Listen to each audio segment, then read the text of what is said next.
So Disney did it again and dropped another live-action remake, Lilo and Stitch this time. Let's talk about it. Being somebody who grew up on the Disney animated movies and seeing Lilo and Stitch in theaters back in 2002, this movie is kind of really close and dear to my heart. I mean, a lot of the movies that they've been remaking, let's be frank, haven't been very good in all these live action adaptations, especially with a lot of the changes. Unfortunately, the things that have been happening with a lot of these other Disney movies seem to be plaguing the same one.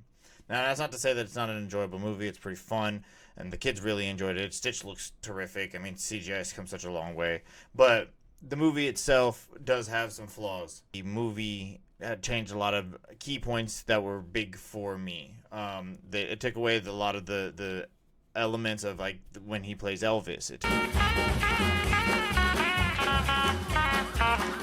Jumba and Pleakley are human majority of the movie. We get to see them a little bit at the beginning. When Captain Gantu is not even in the movie, I'm assuming that that's due to another budget problem, because there is a whole plethora of things they would have had to spend money on, and a whole bunch of people they would have had to hire just to do the CGI just for Captain Gantu. It also took away the part where they're at the luau and Stitch bites him in the head, and Jumba, after being asked if he's alright because his head's all swollen, Jumbo just tells him, nah, he's fine. He's just ugly. Hey! Your head looks swollen. Actually, she's just ugly. Their neighbor, who plays a supporting parent role for Lilo, and is like a helper to the sister, which isn't, I don't think adds anything really to the story. And about the sister, she wants to go to college now and be a marine biologist. I don't think any of this really adds to the story. I think it kind of detracts from the main point. It also takes out some good scenes where, I don't know if you guys remember the whole duck scene, where Stitch is looking through the book. He sees the ugly duckling, and it kind of like plays into how he feels ostracized in life, and he doesn't have a family, and he feels alone. He's sad because he's all alone and nobody wants him. But on this page, his family hears him crying, and they find him. Then the ugly duckling is happy because he knows where he belongs.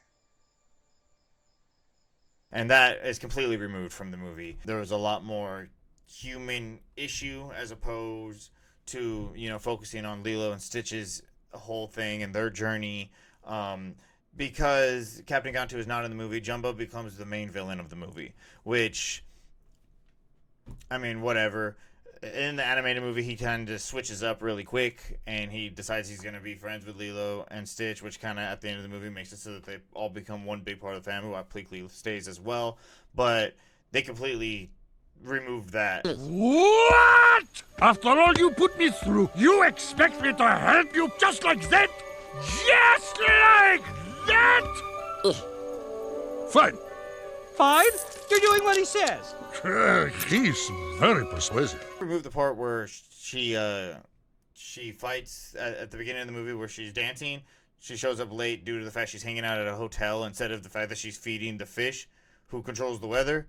And she gives him a fully made sandwich instead of a peanut butter sandwich, which is like her big gripe, because all she had is tuna. I don't know what tuna is.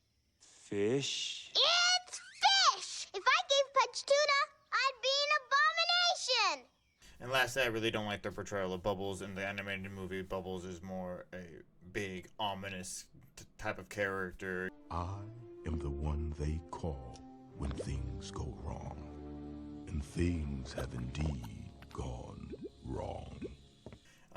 There's a lot of mystery surrounding him, and you don't find out to the end that he works for the CIA. In the live action, you kind of know from the get-go that he works for the government. He's introduced as somebody who works for the government, which kind of takes away from it when the big reveal at the end of the movie saying, oh, he's a CIA man, comes out. I would wait for it to come out on Disney Plus. I'm assuming it'll be out in like a month or two, but that's up to you guys. If you guys got a family, I would take the kids to go see it, and it's fun for them. If it's something you guys are planning on going to go see just because you grew up with the anime movie, I would wait for it to come to Disney Plus. There seems to be a consecutive problem with Disney. They are adapting movies but changing things that we all loved about the movies, Let me know what you guys think. If you guys enjoyed the movie, let me know in the comments below. Well, if you guys didn't enjoy the movie, let me know. And let me know what parts you enjoyed, what changes you liked, and what changes you didn't like. Talk to you later. Peace.